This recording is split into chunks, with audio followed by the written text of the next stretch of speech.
Құрметті Әлия Молдағұлова атындағы орта мектептің 1988 жылғы түлектері, кеш қонақтары. Сыныптастар, сыныптас атың қандай?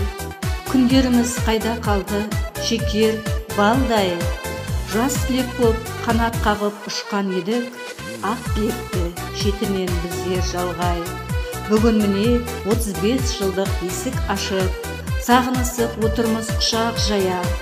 Әр өңірден ақ тілекпен жиналайық, ақ ниетпен кездесуге асығайық. Сіздерді алтын ұя мектебіміздің құтты табалдырығынан жан-жаққа қанат қағып, арман қуып, түлеп ұшқанымызға 35 жыл толуына байланысты ұйымдастырылған кездесу кешіне шақырамыз. Кездесу кеші 2023 жылғы 27 мамыр күні сағат 19:00-де басталады. Мекен жайымыз Ақтөбе қаласы, Аққағаз, Досжанова 11, Қазақ мейрамханасы.